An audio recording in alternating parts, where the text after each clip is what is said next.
y'all. Jamie from Country Diggers here. I'll be doing another installment of Princesses Behaving Badly today by Linda Rodriguez McRobbie on Charlotte of Belgium.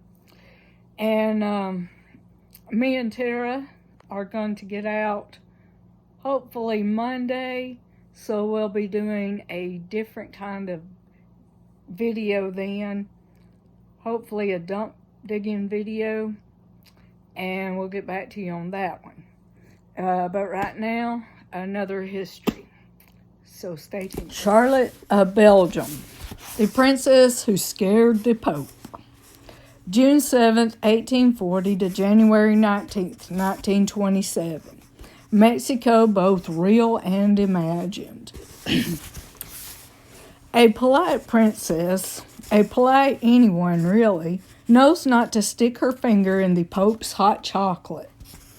But when Princess Charlotte of Belgium burst in on His Holiness' breakfast at the Vatican, she was starving. She hadn't eaten more than a few bites in days, convinced that her enemies were trying to poison her. The Pope's morning cocoa had to be saved, right? Surely no one would try to poison the Pope. Charlotte wasn't always a crazed chocoholic. Life for the pretty, dark-haired princess began promising enough. She was born in 1840, the daughter of Leopold of Saxe-Coburg, King of the Belgians, and his second wife, despite being named after Leopold's first dead wife. Nothing in her early years hinted at the tragedy to come. Serious and smart, little Charlotte started reading Poltrich or something at age 11 and was her father's favorite. At 16, she fell in love with Ferdinand Maximilian, the 24-year-old Habsburg Archduke and brother of Austrian Emperor Franz Joseph. Handsome, sort of, and passionate. He taught philosophy and religion with the fever of the true believer. Against her father's wishes, he planned a match for her with the King of Portugal. She married Maximilian on July 27, 1857. Unfortunately, Max's passions weren't limited to philosophy and religion. Charlotte tried to keep up the pretense of a happy marriage, but by 1859, she was no longer intimate with her unfaithful husband. Rumors began circulating that he had given her a venereal disease. Although later biographers suggest that Max, who preferred novelty and new experiences, was simply unable to perform with her. Ugh. In 1863, Napoleon III offered Maximilian the crown of Mexico, a country that has spent decades embroiled in conflict and civil war. The republic was restored in 1860, but the reformist government under liberal Benito Juarez was broke and burdened with foreign debt. In 1861, on the pretense of trying to reclaim their lost money, France, Spain, and England invaded Mexico. After the latter two countries pulled out in April 1862, Napoleon III, craving the kind of empire his uncle had won, kept his troops in the capital.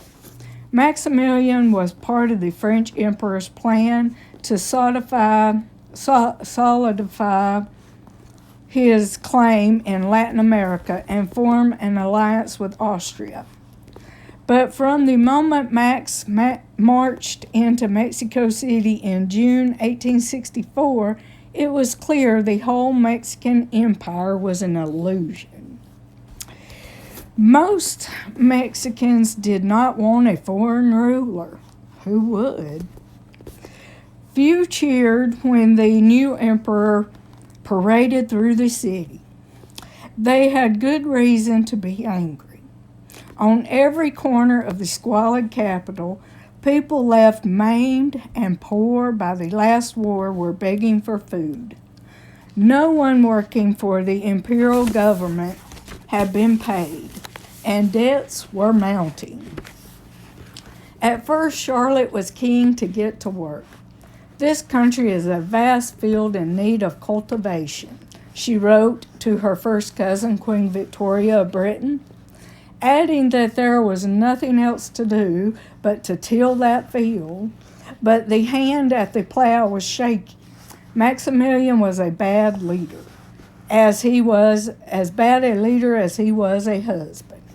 He enacted several pieces of good legislation, but his policies lurched from overly liberal to overly conservative, and too often he listened to bad advice.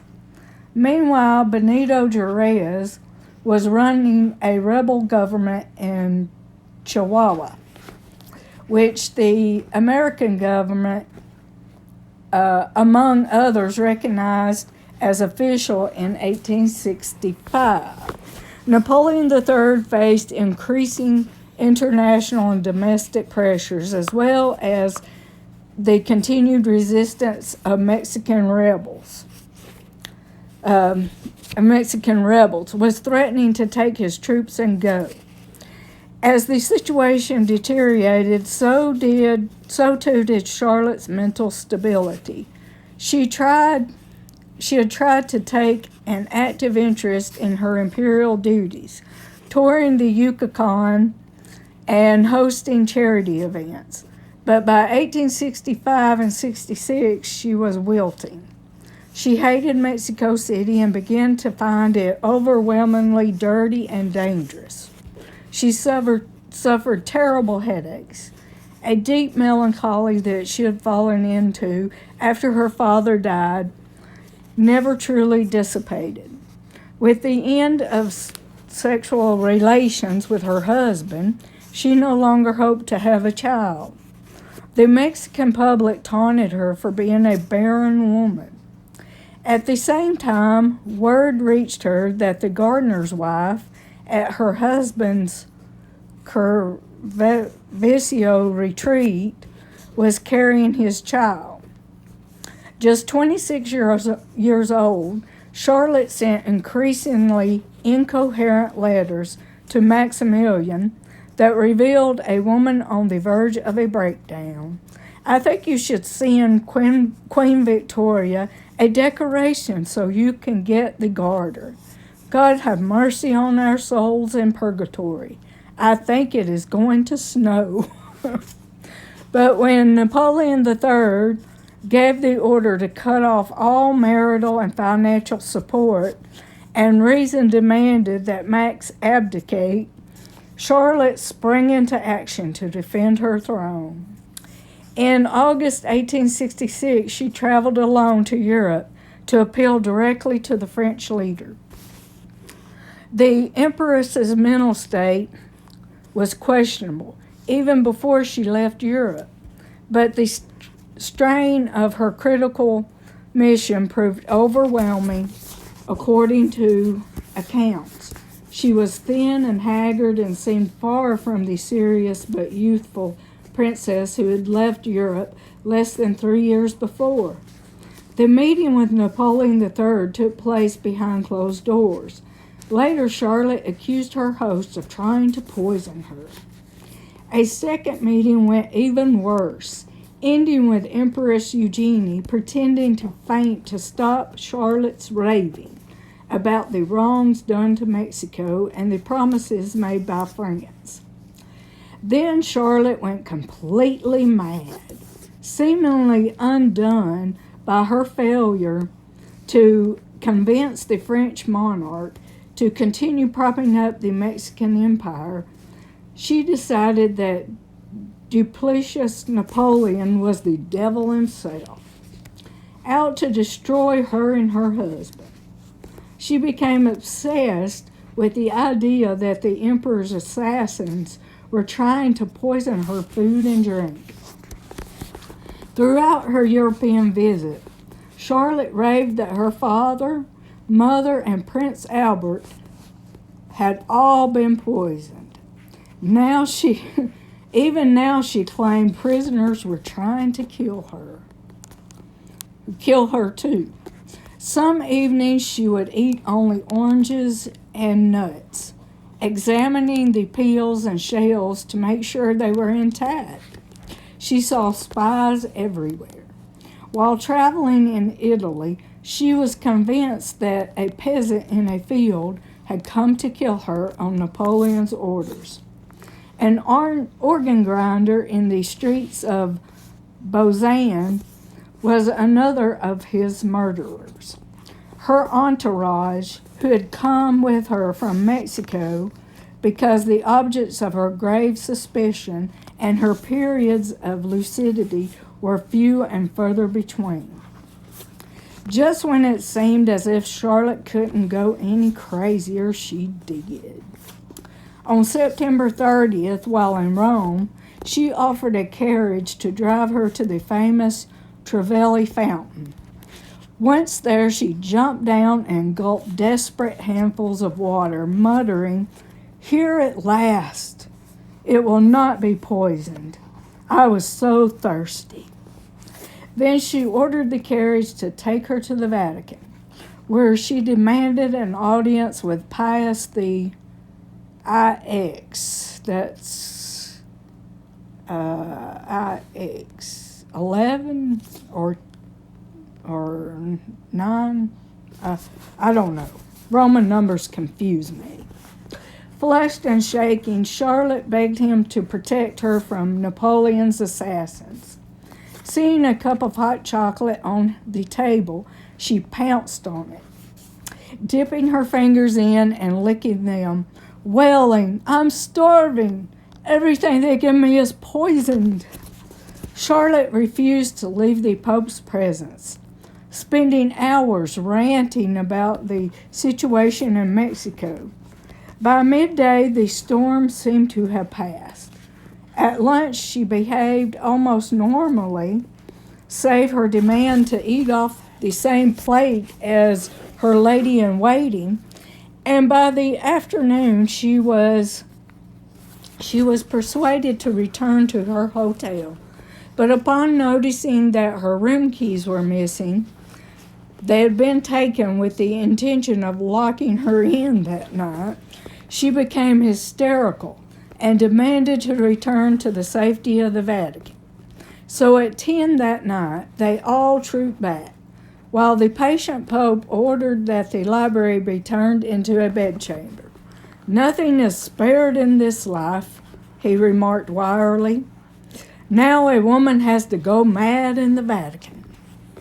The next morning, after Charlotte passed a quiet night under the influence of serious sedatives, she refused to eat or drink anything that hadn't been prepared by the Pope. A regular madwoman was one thing, but a crazy empress was a much bigger diplomatic problem.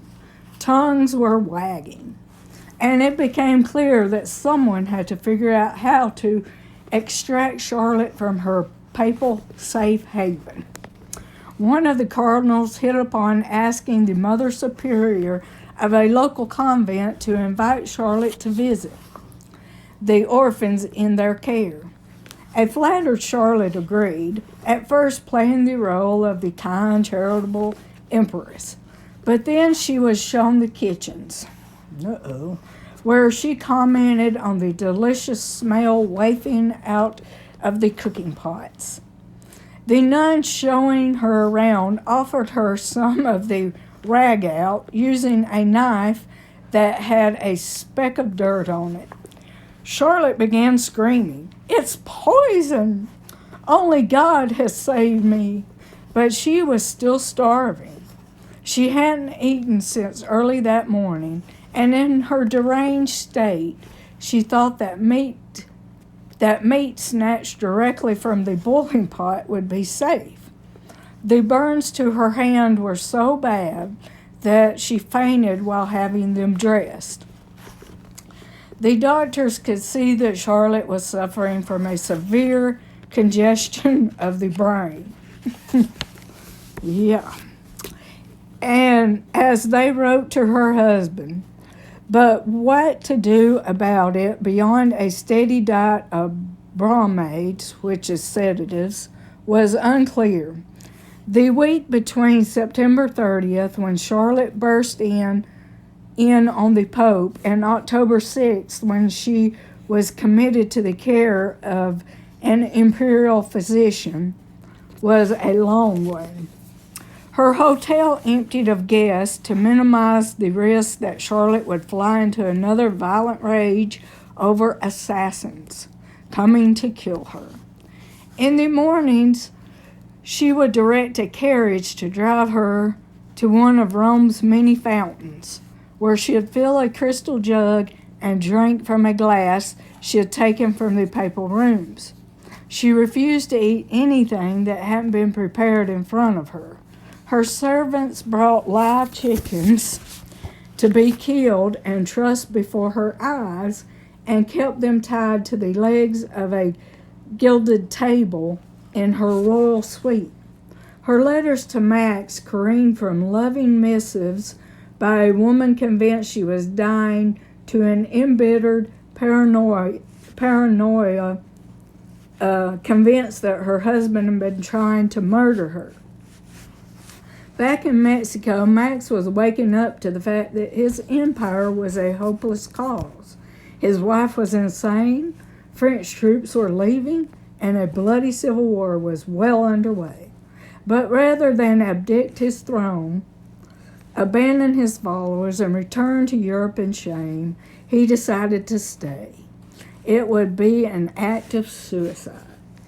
The French left Mexico on February 5th, 1867, with just 8,000 loyal soldiers against Jerez's roughly 40,000. Max waited out a siege at Santiago de Curetano. The city fell on May 15th, and Max and his generals were caught trying to escape. They were tried for treason and sentenced to death by firing squad. On June 19, 1867, Emperor Maximilian I of Mexico was executed by the new government of the country he had tried to adopt. Charlotte was never told about her husband's death. For the rest of her life, she was kept in Belgium by her family, afraid of everyone and everything. She lived in a castle surrounded by a moat, physically and mentally cut off from the outside world. Although she did have lucid moments, Charlotte lived mostly in her own twilight world, never realizing that Max was dead. She waited for him to return, sometimes asking her servants why he was late for dinner. And every spring she would walk down to the moat, step into a little boat anchored there, and proclaim, "Today we leave for Mexico." All right, hope y'all enjoyed. That was a sad life too, but what can you say? All right, hope y'all enjoyed, and see you back soon. Bye.